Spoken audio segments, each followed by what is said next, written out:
నాకు తెలుసులే మీరు నా కుకింగ్ వీడియోస్ మిస్ అవుతున్నారని. సో, అందుకే మీకోసం సింపుల్‌గా బ్యాచిలర్స్ కూడా ఈజీగా ప్రిపేర్ చేసుకునే చికెన్ కర్రీ గురించి చెప్తా.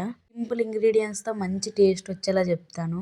నేను వీడియో తీసేలాగా మా మమ్మీ అన్నీ కలిపేశారు. చికెన్ మంచిగా వాష్ చేసుకొని, అందులో ఉప్పు, పసుపు, కారం, మసాలా అన్నీ యేసుకొని, చికెన్ మంచిగా మ్యారినేట్ చేసుకున్న తర్వాత ఒక అరగంట తీసుకెళ్ళి పక్కన పెట్టేయండి. ఈలోపు ప్యాన్‌లో ఆయిల్ వేసుకొని, ఆనియన్స్, వెల్లుల్లి ఇంకా అల్లం మంచిగా దంచుకొని వేసుకోండి. దంచుకొని టేస్ట్ ఉంటేనే బాగుంటుంది. నెక్స్ట్ చికెన్ 90% ఉడికాక అంతా సిమ్లో చేసుకోండి, పర్ఫెక్ట్గా కుక్ అవుతుంది. టమాటో వేసుకొని ఇంకో 5 మినిట్స్ లిడ్ పెట్టి వదిలేయండి. టేస్టీగా జ్యూసీగా వస్తుంది. లాస్ట్లో కొంచెం వాటర్ యాడ్ చేయండి.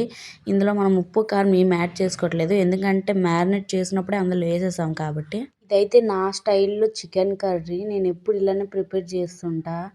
రైసు, చికెన్ కర్రీ ఇంకా రసం వేసుకొని తినండి. అబ్బబ్బా! స్వర్గానికి వెళ్ళి వచ్చేటట్టు ఉంటుంది. పీసెస్ అయితే పర్ఫెక్ట్గా కుక్ అయ్యి, మీరైతే సబ్స్క్రైబ్ చేసేయండి.